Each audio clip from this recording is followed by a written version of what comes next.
Compliments of the season, everyone, and welcome to the program. I'm sure Kimbaloye in Lagos. Well, in about 7 days, the year 2018 will be over, and the election year 2019 will be upon us in earnest.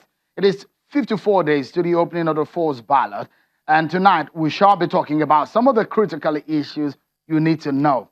If you ask any Nigerian what the problem of the country really is, I'm sure the issues of electricity, will be within the first 5 items that will raise with you in that conversation. The issue of power is being endemic, looks like a curse rather than a problem because for several decades, governments have come and gone and the problem has remained. The Buhari government and come into power had promised it will fix it. And perhaps the reason was the choice of the man in charge of power, not only power, they call him the super minister. He's saddled with the works, power, and housing sectors coordination. This man is buttoned with delivering several percentages, in fact, most of the percentage of the promises made by the Buhari and the APC government because of the enormity of the work committed into his hands. He's by no means an easy man to interview, not easy to take on several issues. Don't forget, he's a senior advocate of Nigeria. But tonight, we shall be engaging him on what they have done over the last 3.5 years as a government and as a political party that's promised so much to Nigerians. Tonight, I've joining me the Minister of Works, Power and Housing, Mr. Babatunde Fashola. Thank you so much, Honorable Minister, for coming on the program. Thank you for having me. Compliments of the season to the Channels Group and to all Nigerians. I wish you all a very Merry Christmas. Thank you so much. It's a pleasure having you on the program today. So many things to talk about. You have a lot on your shoulder that you're carrying for this government and you're doing for this country. And perhaps let's begin. How difficult is it to fix power? Well, it's not very difficult. I think it's important first to say that people have to understand what needs to be done. You need to invest in power. Whether it's government or private sector or a combination of both. And I think it's important to benchmark where we are at now against where we started from and against the promises that we made. In my ministry, I set out a very clear agenda in 2015 that we will first seek to achieve incremental power. By measure, by pound, we have achieved incremental power. We're producing more power than what we made. We are transmitting more power than what we made, and we are distributing more power than what we made. But the numbers really are not as important as the experience of Nigerians. And I think it's the experience of Nigerians.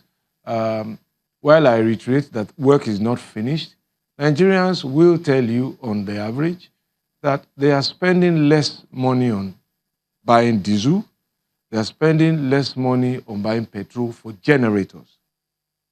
They're still running their generators, don't mistake what I say, but they see a difference in cost saving.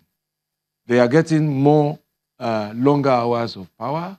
States like Kebbi are getting nearly 24 hours because there's a local arrangement to ensure that people pay.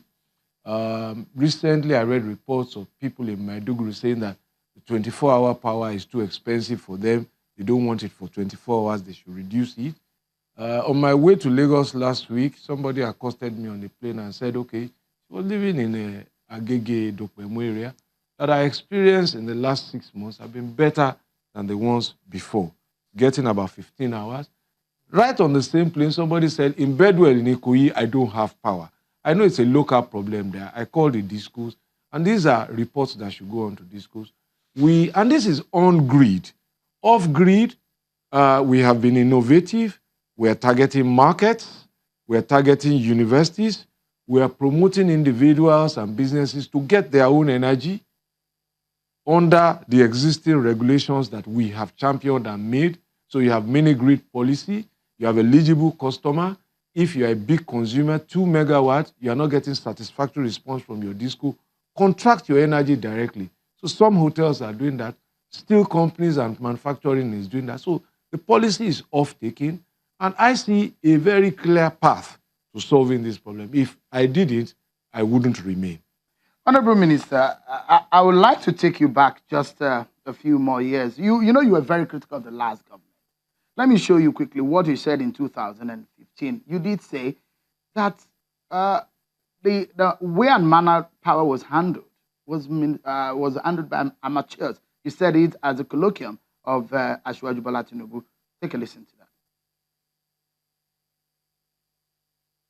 We do not have power because power is difficult to generate.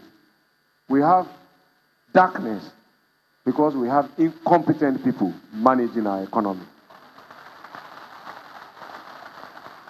As one of my friends fondly calls them, our economy is being managed by Batwayos. For those who don't know what Batwayo is, it means amateurs. So that's you, 2015. Are your thoughts about power still the same? I stand by what I say. I made 4,000 megawatt. We have added 3 more, 1,000 per year. Our run rate is 1,000 megawatt extra every year. Now, if you give 0 to those I was referring to in 1999, and they didn't meet it as 0, if you divide 4,000 by 16 years, you see that our run rate is faster. We were doing averagely 250 megawatts a year. There was nothing like off-grid. There was nothing like off-grid. So, since I came, we have completed projects they didn't complete. We have evacuated containers, 800 containers they left at the port. That's mediocre administration. If you leave power assets in the port for 10 years because you don't budget for them, it doesn't change anything that I said. It's as valid as it was then, as it is today. Just by making a budget, we evacuate 720 containers out. So they are in substations around the country today. 90 substations are being executed. We use some of that equipment to finish Odogunyo. We used it to finish Akpo. We've completed Yobe and Damaturu, Yobe and Maiduguri that were destroyed during the insurgency. So the people of Maiduguri are now saying 24-hour power is too much for them. It doesn't change what I see. They didn't administer a government.